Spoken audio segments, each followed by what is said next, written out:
Hi there, everyone. I'm Marc Alcubé, the host of Expat Experts podcast, and this video is extracted out of a longer interview that I had with Daniel Carrizales, a British Venezuelan expat who is currently living here in Greece and has a very successful YouTube channel called My Greek Lifestyle.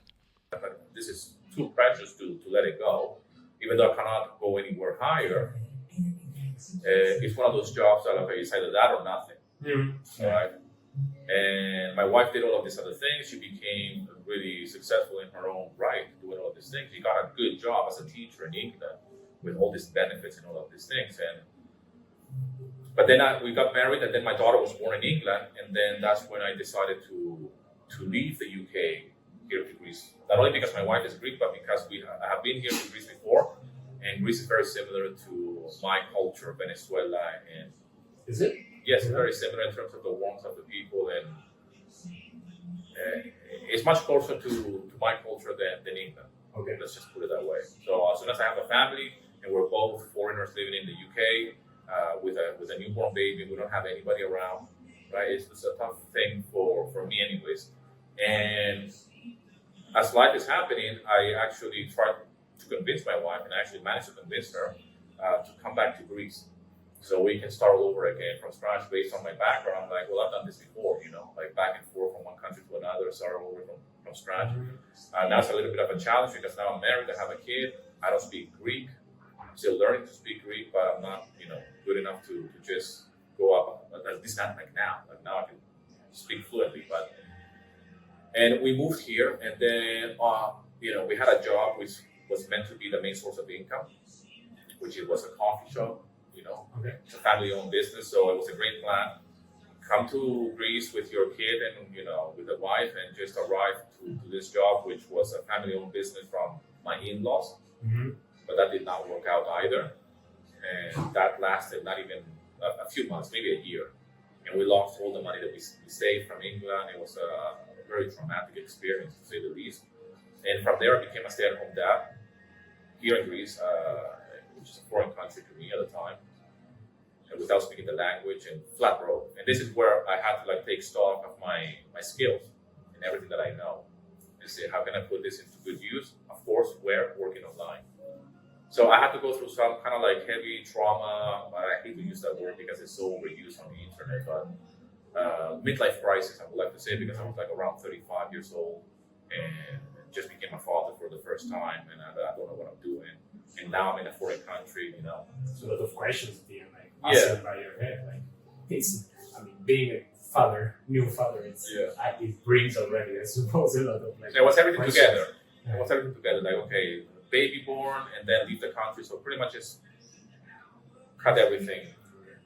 And at this point, there's no going back, by the way.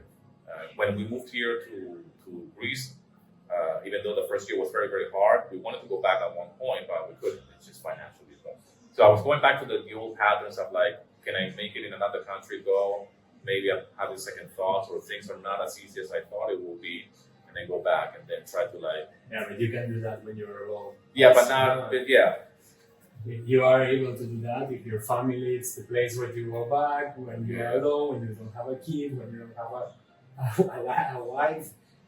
But I met a lot of people like that, especially in England. A lot of people, especially a city like London, people that go there and study, they work for a little bit, and then they realize that it's not what it is. It's too much, and they go back to Australia or whatever. A lot of people that I met from all over the place. But you say one of the biggest things is that your wife is Greek. So that It's because my wife is Greek, and because I have been to Greece as well. But I wanted my kid to have family, grandmother, grandfather, like an extended family. That was very important for me as well. Yeah. But it's a price to pay for that. And for me, it was just being unemployed. That was very hard. And that's how I started to work online. That's good. So you came here in 2010, as far as I remember. Yes. It's already 14 years here. Yes. Quite a lot. First year very rough, as you said. You have the coffee shop that didn't work with your parents-in-law. Was it Nafplio the first place that you landed in Greece? No, the coffee shop is in Elefsina. Elefsina is a small town, very close to Athens. In the middle of Athens and Nafplio, actually. It's in between, yes. It's in between. So we arrived there because my wife is from there, and that's where my in-laws live. And we have a few aunts. Well, I say a few aunts because I can consider them as family as well, and I know them for many, many years. So I've been with my wife since 2001. Okay, so it's like many, many years, probably pretty much like half of my life. So I've met my Greek family from my wife's side for a long time. From the first time I came here, we were living in England, and so yeah, Elefsina, that's where we were living in Elefsina. And yes, it's not Nafplio, it's a completely different vibe. So my life is 100% different because I lived in this place in Nafplio. Okay. I've been living here only for 4 years. 4 years now. Yes. Okay. And all of the other years you were in Elefsina. So I lived 10 years in Elefsina. Okay. Yeah. Why did you move to that? We loved it so much. We came here the first time, I can't remember when it was, but probably we've been here like 3 years, 4 years, living here in Greece. And we'll come here for holidays. Sometimes I will come here with my wife and my firstborn daughter, the one that was born in England. I have 2 daughters. But at the time, it was just Fedra. And we'll come here for holidays, and I just fell in love with the place. And the idea, when we were living in England, I was very into living in the Greek dream in a Greek island. Okay. Because I didn't know much about Greece, and I've only been to a Greek island in the summer for holidays. My wife kept telling me, like, it's really hard. It's not probably something that we want to do.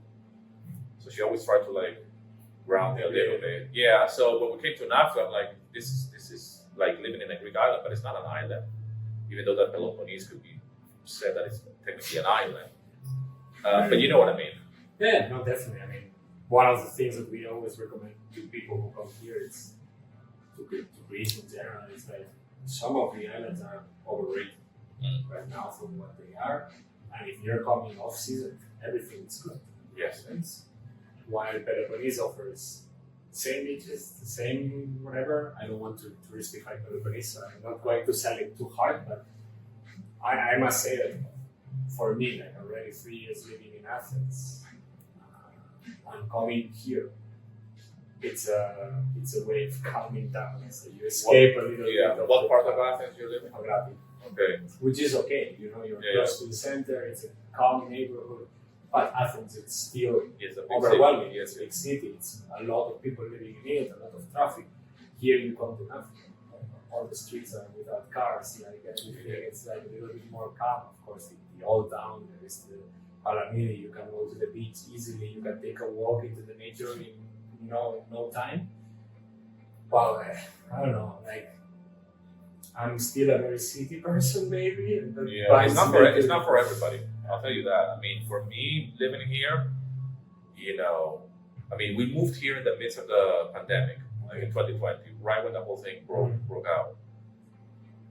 But because it was a dream in the making for many, many years, we were still very happy to be here, even on lockdown. But it is a small town. It's very easy to integrate, which is great for me. But the only reason why we live here is because I work online. So that's a very important aspect of this lifestyle. So during the years in Elefsina, when you managed to start doing everything online, to build your brand, to build your... Yes. Well, I started to first try to look for ways to how can I make money with the music. So that was number one. I tried to do other things on the side that did not work out, or I just felt overwhelmed by it. Like I guess most people that want to start working online, they want to do what others are doing, okay? Like affiliate marketing or drop shipping or stuff that probably is not close to your heart. So I certainly went down that route or that route, and it did not work out. Obviously. As soon as I realized how much goes into affiliate marketing or drop shipping or whatever it is, that I don't care about those things.